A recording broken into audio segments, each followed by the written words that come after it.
My mom moved up to the loft after her brothers died. At the time, it was as far away as she could get.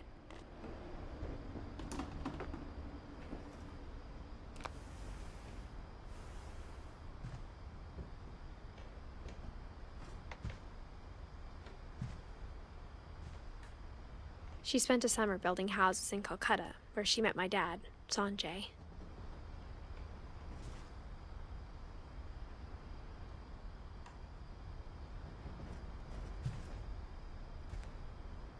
Religion was another thing my mom never talked about, but I think it helped her a lot after her dad died.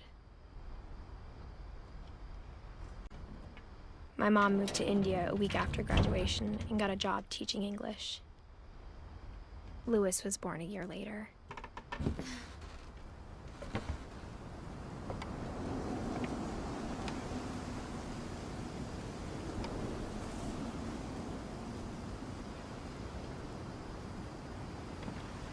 When my dad died, I don't think Mom knew where else to go. I'm sure Edie was happy to have her back.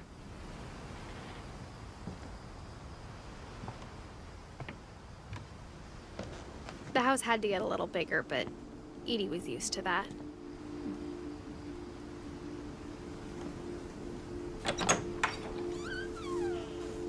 And for a while, things were good, almost normal. But it didn't last.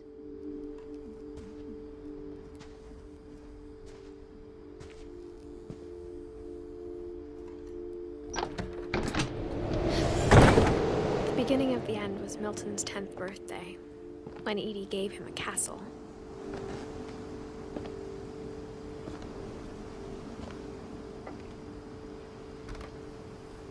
After Milton disappeared, the only thing he left behind was a room full of paintings.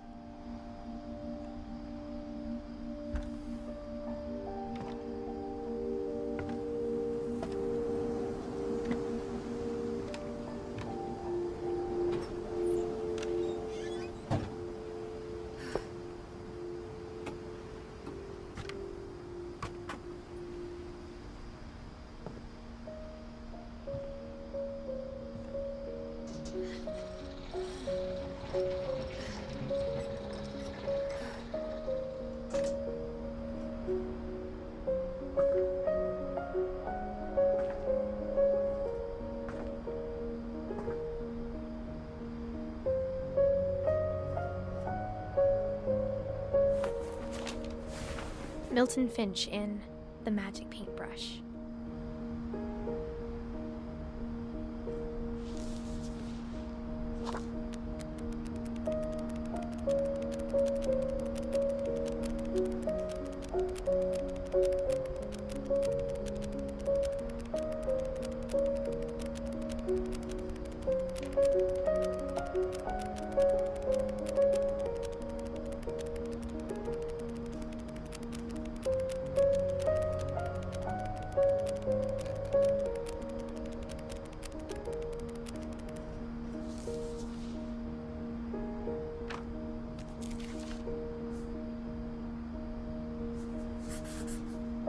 I was 4 when Milton disappeared.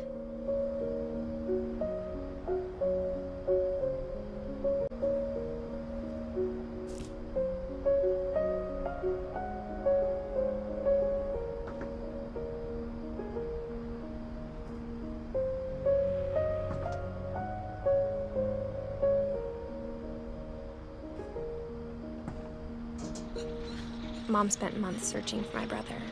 Then she sealed the doors.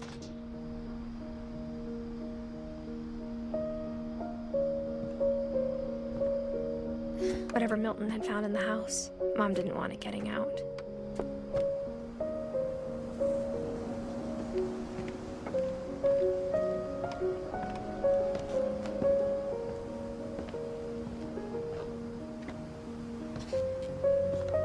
Mom definitely blamed Edie, but I think Louis blamed himself.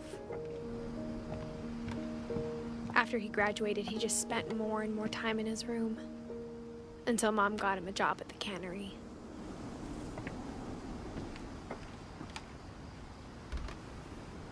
Everyone always told me to stay out of Louis's room, except Louis.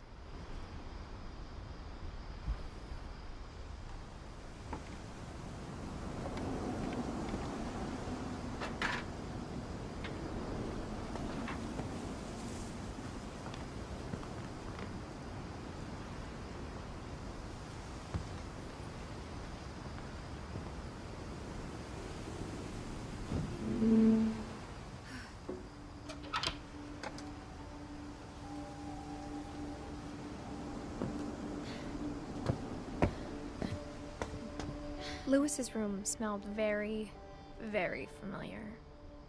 That part of him lived on.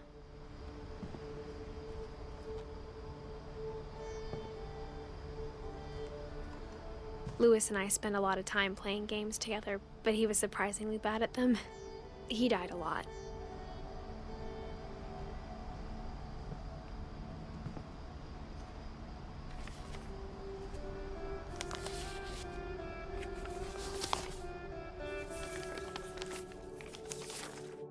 Dear Mrs. Finch, as Louis's psychiatrist, I can understand your desire for an explanation. As I see it, the trouble began in January, shortly after we convinced your son to seek treatment for substance abuse.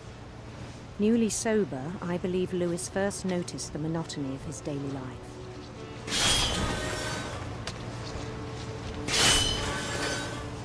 He kept working at the cannery, but he withdrew part of himself.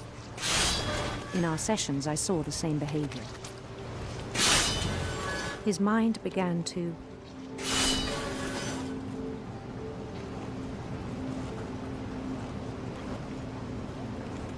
wander. I asked him to describe it.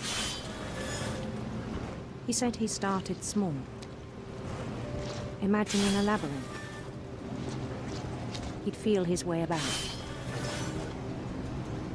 Then something moved. Bats. And toads.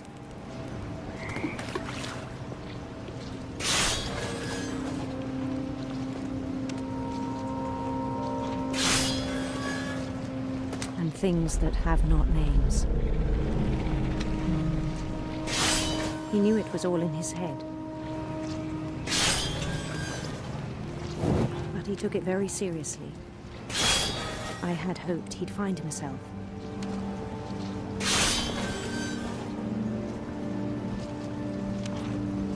But he found something more.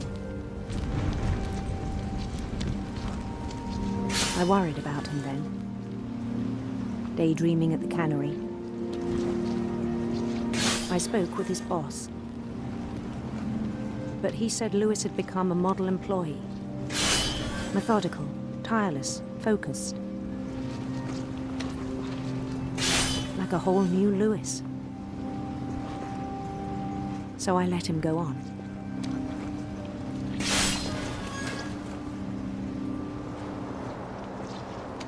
I even encouraged him. It seemed very promising at first. He told me he'd made a new friend.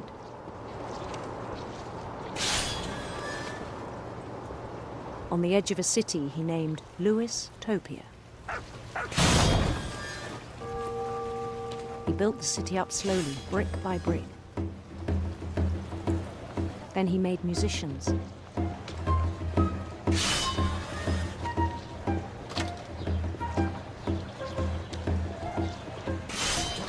And songs for them to play. He talked about starting a band. And he was always humming something. Every day his imagination grew stronger.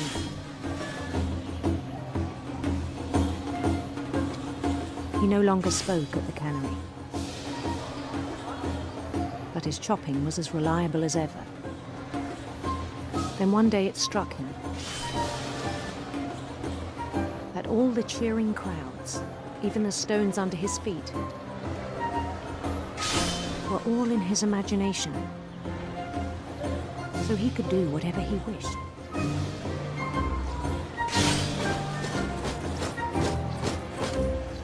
He held an election for mayor,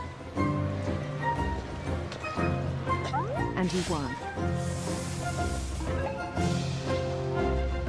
They begged him to stay, but his mind was already wandering.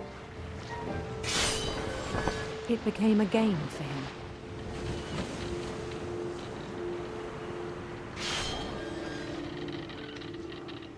He'd conquer a city, then immediately push on. New Louisville.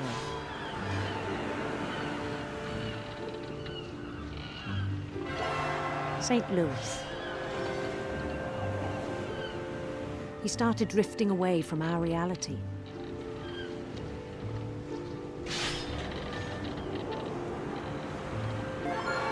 Minneapolis, until one day he forgot to go home from the cannery.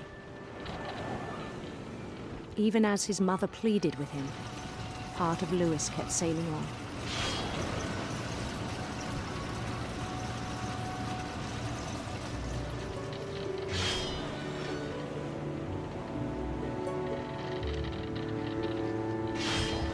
In Louisburg, he heard rumors of a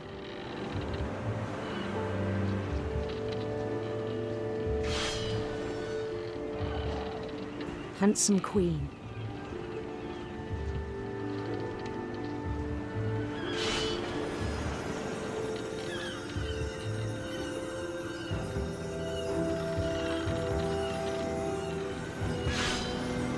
The queen was on her own quest for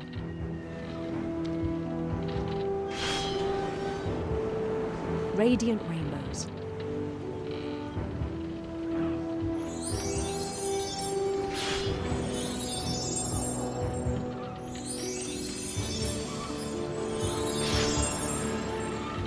He followed the sound of her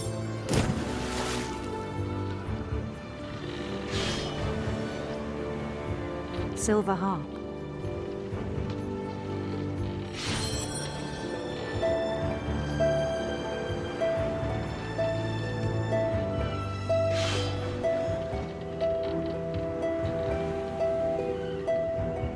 His chase led him to a golden palace east of the sun and west of the moon.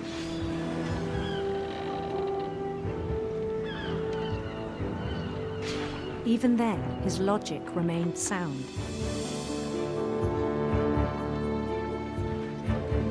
He knew the world was all in his imagination.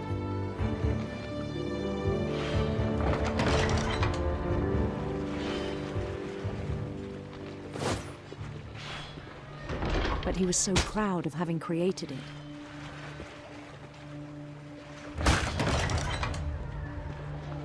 In his own eyes, he'd become something greater than a king.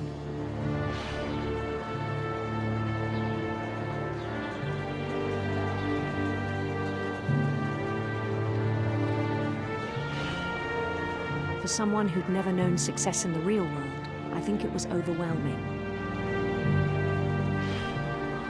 And then it struck him that the real Louis was not the one chopping salmon, but the one climbing the steps of a golden palace.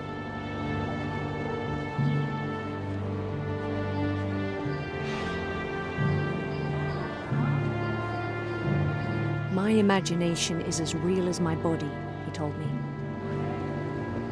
It was hard to argue with him.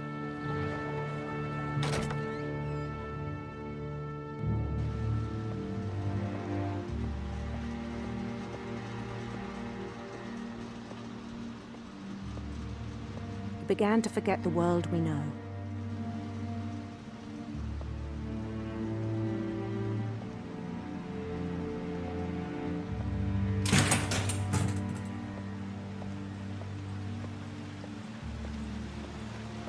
I think it pained him to remember Louis, the cannery worker.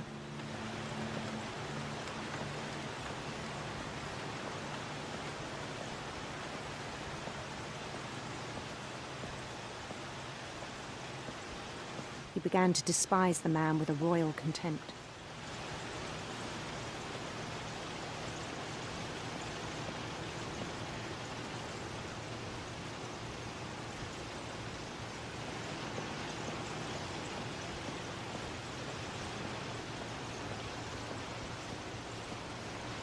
I still thought I could save him.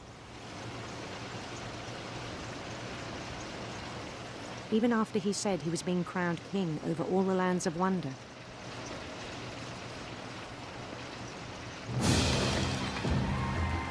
The palace would be packed with his companions.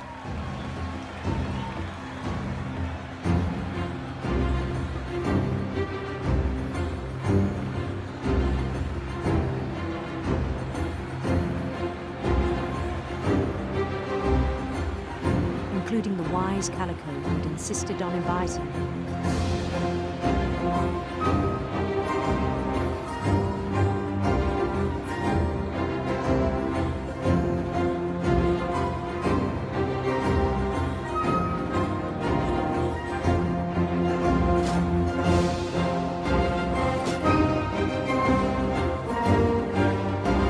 His queen waited, holding his crown.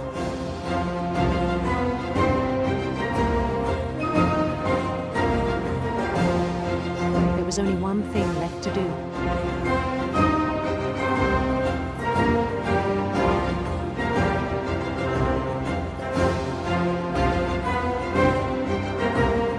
Bend down his head.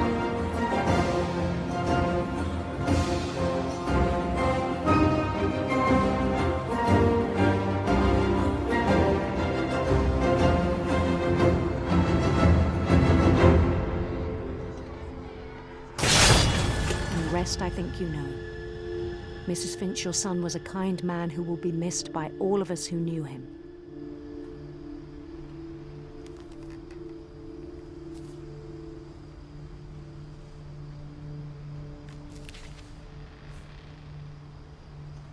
My brother was really cool. I wish you could have met him.